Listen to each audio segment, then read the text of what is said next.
Hey, what's up, everybody? This is Wade from Unparalleled Universe. I just wanted to let you know about the Kickstarter that I've launched for the first ever 1/12 scale Odious figure. Odious is a character that I've created, and I'm trying to make a figure of him via Kickstarter, so be sure to check that out. Odious 1/12 scale action figure on Kickstarter. Thank you very much. Peace.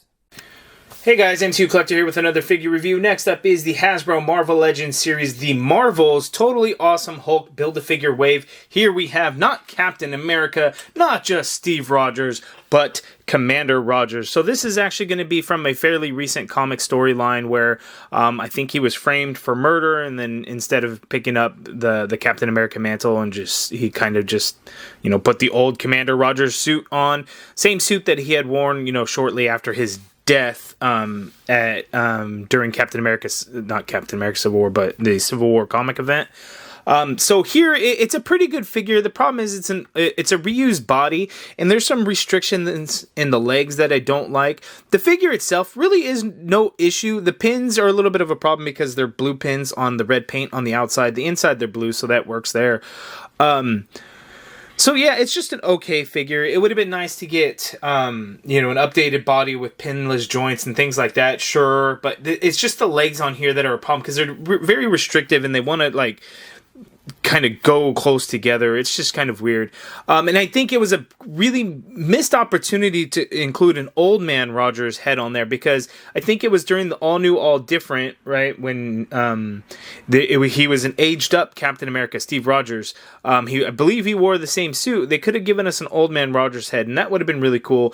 We don't get any additional hands, which kind of sucks. We do get the holographic shield. In this shield, and I'm going to be very, very careful with this because it has the infamous C-clip and peg system. That's just, I'm not a fan of. People don't mind it. As long as you're careful, it's not going to break, but they do break easily. I've had one break on me, on camera while I was doing a review, and it sucked. But anyway, looking at the shield, it is super translucent. Looking at the package, I was thinking, oh, you know what, maybe on the promo images that we've seen, it was just because of super bright lights. It's going to be very see-through, but the 3D renders, maybe it's not going to be as bad. It's bad because this doesn't really do it justice, but it is super translucent, which works, but because of the C-clip system, you could see that through. If it wasn't as translucent, maybe it wouldn't have been so much an issue, or maybe I'm just reading too much into it, being too nitpicky, which is very well the case a lot of the time. But anyway, that is the only accessory that he comes with, is the holographic shield. Whoops, he fell down. He does come with the head to Amadeus Cho Totally Awesome Hulk, and this looks pretty good for the most part. I do think it looks like an older Hulk as opposed to Amadeus Cho. This could probably pass as a Bruce Banner, except for the mohawk thing that he's got going on there. But it does look really good. I just don't think it looks exactly like Amadeus Cho so much. But maybe that's just me. We're going to stick this off to the side. This is the last piece to the Totally Awesome Hulk Build-A-Figure before we look at the actual figure itself to piece it together. Iron Man, the Heroes Return Iron Man, doesn't actually have a Build-A-Figure piece.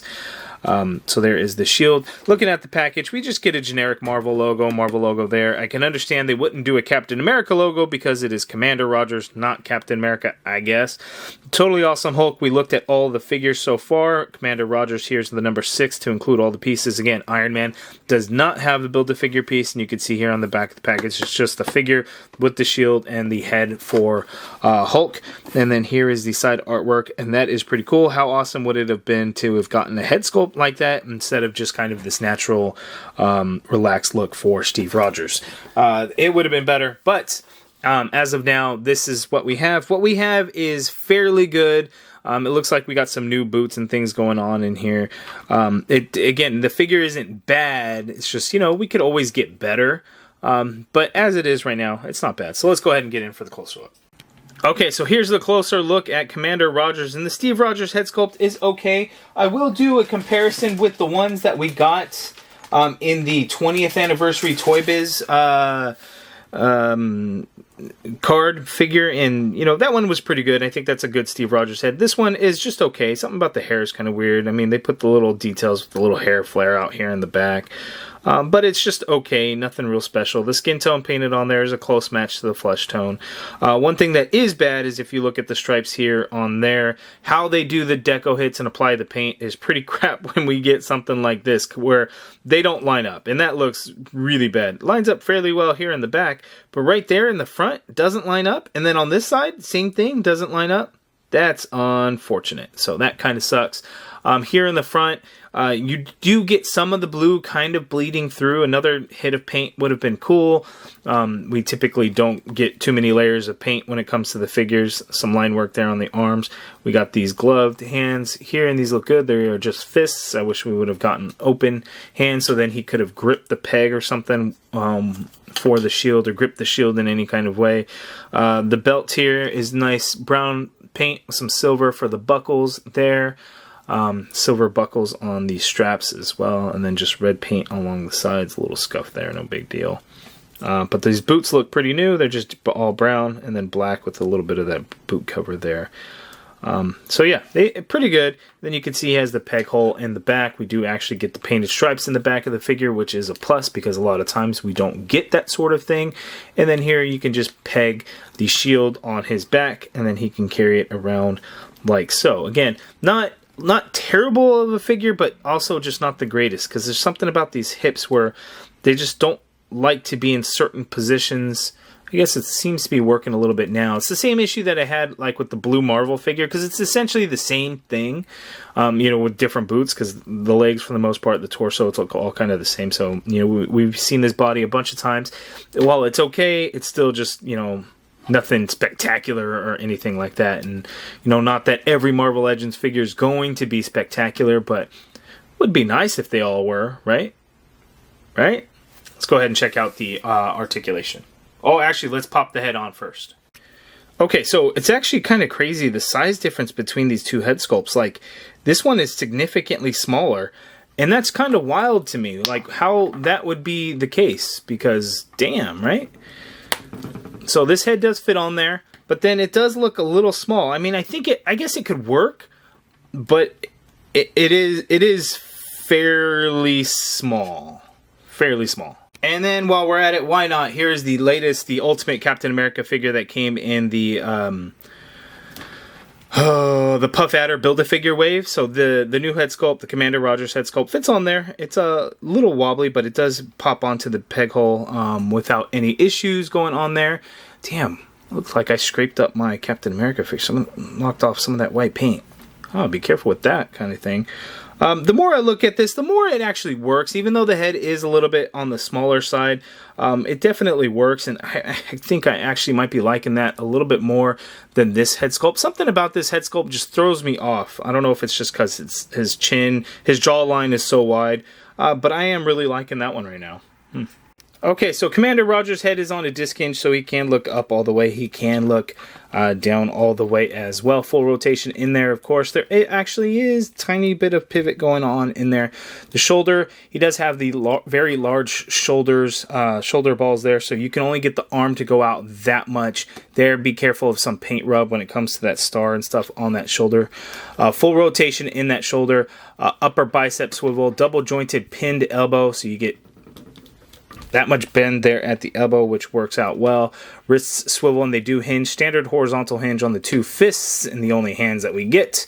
Ab crunch is not super effective. He can crunch forward that much there. That is not a whole lot. He can go back that much there. That is not a whole lot. You got the waist swivel in there. Legs go out that far apart. That is not a whole lot. Again, these legs, these hips are just a little too restrictive for my liking. He can kick forward straight on out like so. Leg doesn't really go back at all. You got an upper thigh cut in there. Double jointed pinned knee. That boot hits the back of the thigh a little bit, so it restricts some of the bend there. Is there a boot swivel on this guy? No boot swivel with these big ass boots that he's got on. Foot hinges all the way down though. We get some hinge up, ankle pivot, peg holes at the bottom of the feet. So he is nice and sturdy with these big ass feet and these boots. But again, the hips just want to, like, I don't like the way they're just straight down. Like, if you can separate them a little bit more, but then, you know, working the feet to get him to stand up straight is a little bit more work. And then the legs just want to go right back together. And that's what bothers me about this body mold. You know, it's okay, it's decent, but it's just too restrictive in the hips for my liking. Okay, and for a side-by-side comparison view, here is that Ultimate Captain America figure. Since it is the latest Captain America figure to have released, it seems like we're always getting Captain America figures, always getting Iron Man figures, we'll always get Spider-Man figures, and I don't even mind that one. But it just seems like Hasbro is definitely on a mission to give us as many Captain America looks, as many Iron Man looks as possible, and rightfully so, right? They're gonna sell. Commander Rogers is gonna sell, but again, you know, a few more accessories I think would have been a little nice to get, whether it was, you know, additional interchangeable hands or like the old man Rogers head sculpt, because then you can get a whole other version of the character from the all new, all different, as opposed to this was like the post Hydra stuff with Captain America. But yeah, I mean, you guys let me know your thoughts on that down in the comments below. Maybe I'm asking too much. Maybe I'm being too nitpicky. And, you know, that could be the case. That tends to happen a lot of times. When we look at these figures and a lot of them are the same, we start to get the same bodies and stuff. I think it becomes natural to say, well, we've seen this before. What else can we see? We can see really cool things. They can give us awesome stuff. Like this Ultimate Captain America figure right here. And then just the mediocre stuff with the Commander Rogers, unfortunately. Okay, and here we have the comic figures from this wave. For the Marvel's wave, we have the noh-varr, Marvel Boy, Karnak, and then if we want to throw in the MCU stuff, we have the Kamala Khan, Ms. Marvel, we have the Monica Rambeau, Photon, and then we have the Brie Larson, the Carol Danvers, Captain Marvel figure. Decent wave, I would say. It's not going to be for everyone. You know, a lot of folks don't like the MCU figures. A lot of folks don't seem to agree with me on this head sculpt. I think you have to have this figure in hand to truly see that this head sculpt has a really good Iman Vellani likeness. You know, and a lot of people disagree with me, whereas this one I'm like, there's something off about this head sculpt. Everyone says it's super fantastic. But then nobody argues that this one right here for Photon, Teyonah Parris, is just absolutely outstanding of a head sculpt and such a damn good figure. But you guys let me know down in the comments below, what do you think of this wave so far? Just the Iron Man Heroes Return figure left to go, and then we'll take a look at the totally awesome Hulk Amadeus Cho figure. But again, you guys let me know your thoughts in the comments below. If you guys like this video, please do me a favor and hit that thumbs up button. Subscribe if you haven't already done so. Hit that join button to become a channel member, be a part of the MCU collective, and show support for the channel. I do really appreciate it. And as always, thank you for watching.